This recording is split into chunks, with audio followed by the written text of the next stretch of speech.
Fourth wing, according to my entirely accurate headcanon. This is going to spoil most of the plot, so if you want to read the book, I'd suggest coming back to this video. Violet Sorrengail is a 20-year-old bookworm living in the Kingdom of Navarre. 6 months ago, her mother, General Sorrengail, told her that after training for her entire life to become a scribe, she's instead going to become a dragon rider, like everyone else in her family, other than her father, who is now dead. This is a horrifying turn of events, seeing as the Riders Quadrant has an unprecedented death rate. This is made even worse by the fact that Violet has absolutely zero physical skills, no fighting experience, and is extremely prone to injury. But Mom, I don't wanna, I injure myself all the time. My body just wasn't made for combat. Plus, I trained my whole life to be a scribe. I want to carry on Dad's legacy and contribute more to society than war and destruction. So you're too weak to be a dragon rider?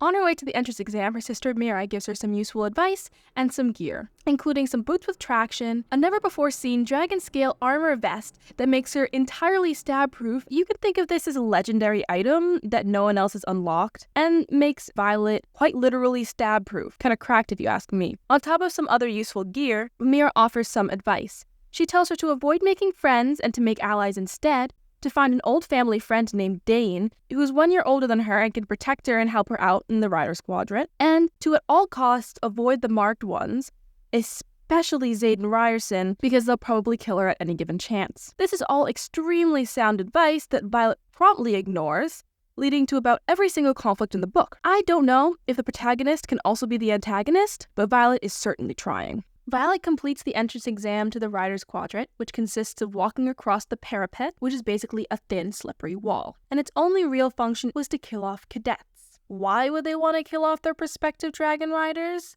More people want to join the dragon riders than there are dragons willing to bond. And this leads to an environment where death is normalized and expected. You can die in training, a dragon can kill you, a fellow cadet can straight up murder you anytime, except when you're sleeping, and the only people who can't kill you are your squad mates. As you can see, Violet's got herself in a pretty bad spot. Violet doesn't have the basic physical skills to compete, much less survive. And she has a huge target on her back because her mom is the general in control of this school, and the person who killed like half of the cadets' parents. Don't worry, I'll get into that later. That is the situation she's in right now, and it is quite grim indeed. So when Dane offers to help her get back into the Scribes Quadrant, their conversation went something like this. Oh my god, I'm gonna die. How am I gonna survive in here? Don't worry, I can help.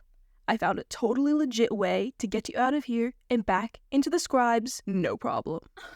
I can't.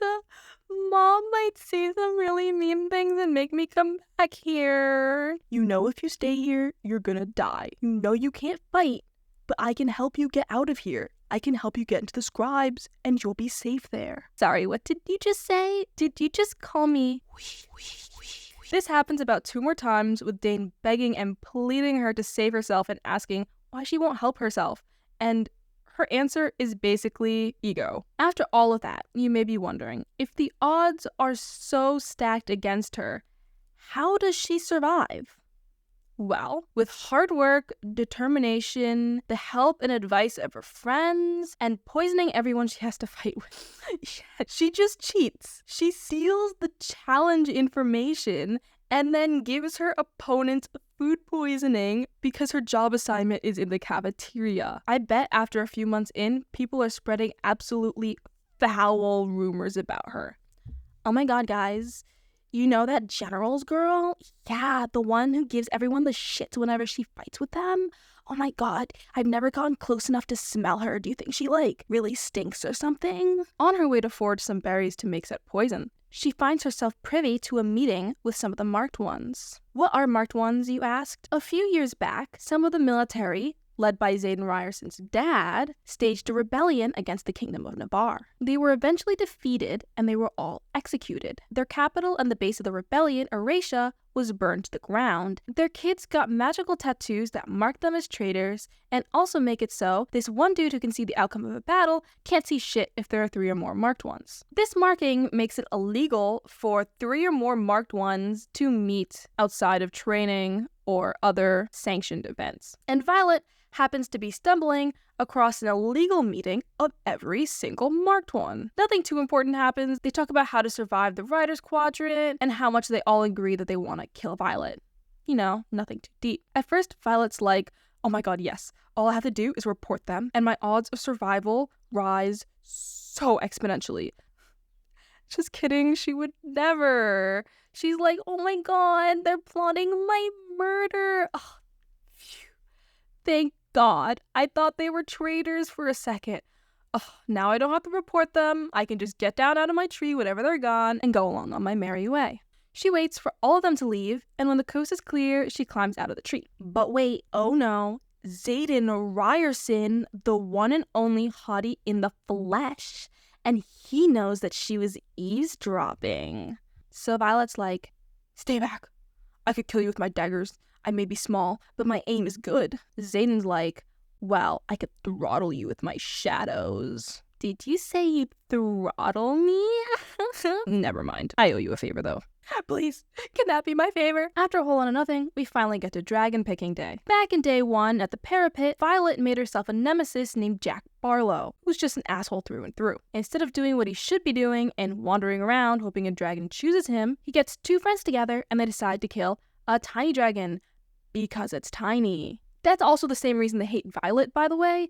It's just because she's short. So she's like, no, don't kill it. It's pathetic and defenseless just like me. Because she's such a good person, she decides to fight to protect the little dragon, even though she twisted her ankle on the way there. She's holding her own, but losing because it's a 3-on-1. And before she dies, like, the biggest dragon ever rolls up and he helps her. And oh my god, who could have guessed? That dragon was like, oh my god, wow, look at you. You hurt your ankle, but you're still fighting to help this cute little defenseless dragon who's super brave, and I really respect that, so I'm gonna bond with you. And she's like, with me?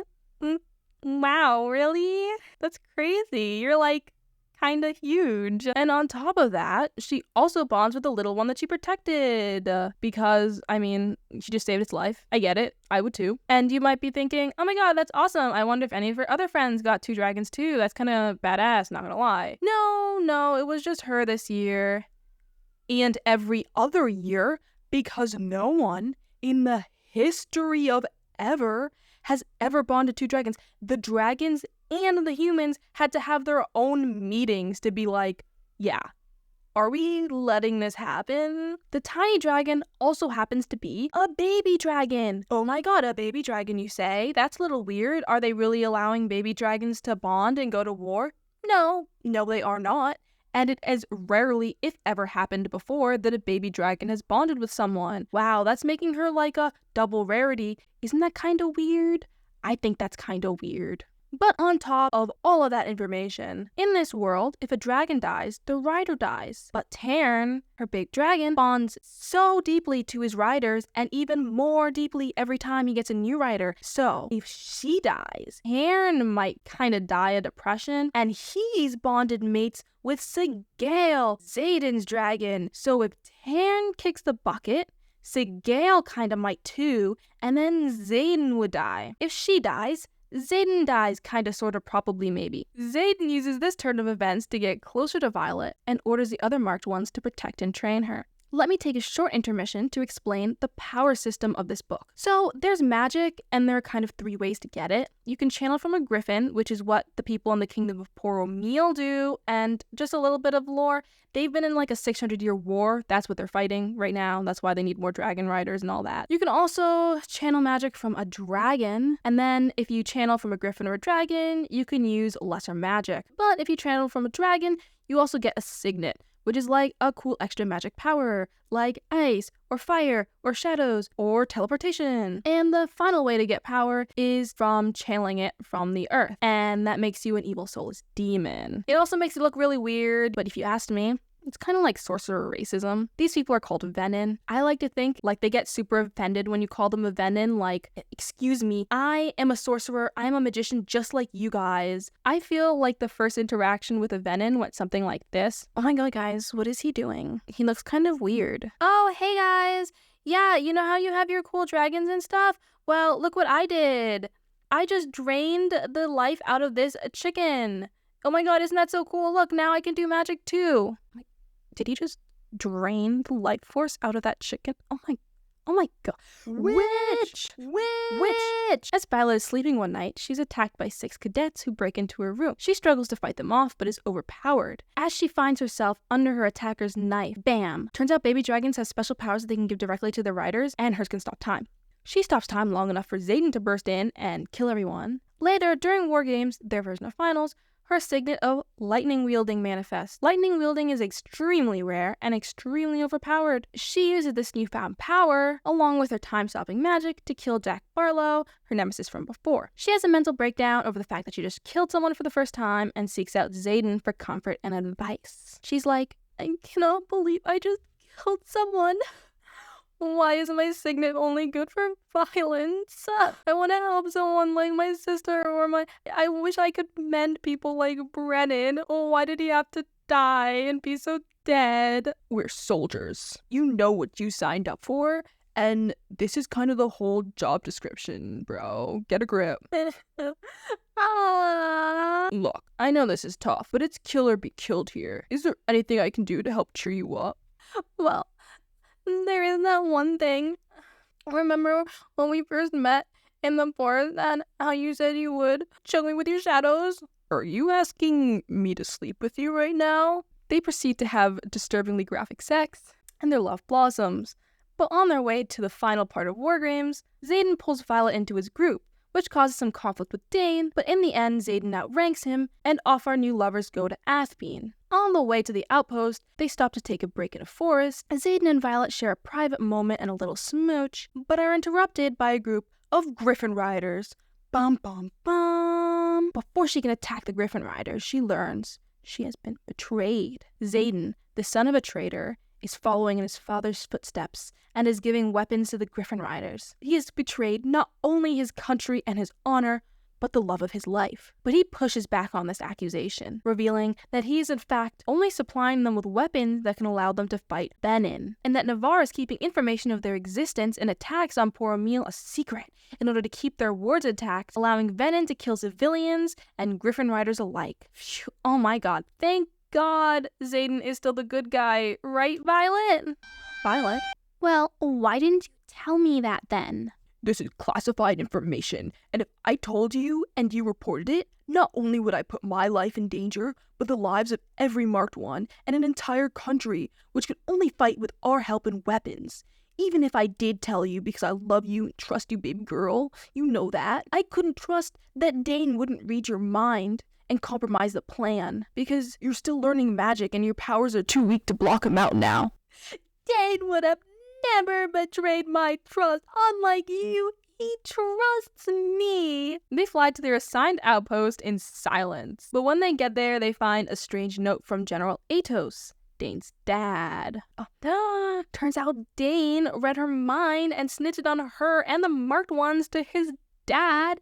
And all of this is a trap to test their loyalty. They can either leave and stay loyal to Navarre, or they can stay and try to protect the town from a bunch of Venin and Wyvern, which are like dragons that Venin create, and probably die in the process. Seems like they dodged a huge bullet, all thanks to the fact that Violet did not get told all that classified information. Thank God. Right, Violet? Violet? They fight the Venin, and it turns out that the only thing other than the daggers that can kill them is Violet Sorrengail's lightning. During the struggle, her inability to aim lightning almost kills everyone, but she manages to save the day, getting stabbed with a poison dagger in the process. In order to save her life, they fly to the not-so-destroyed city of Erasia. You know, the old rebel base that the children of the old rebels have now rebuilt for their new rebellion. But on top of that, she is mended by her not-so-dead brother, Brennan. Thank you all so much for watching. Let me know in the comments what books you want me to read next. Please like and subscribe so you too can get a handsome rebel boyfriend who has dark magic powers and won't tell you classified information. Hit the bell icon to be notified of my next video. Stay safe out there.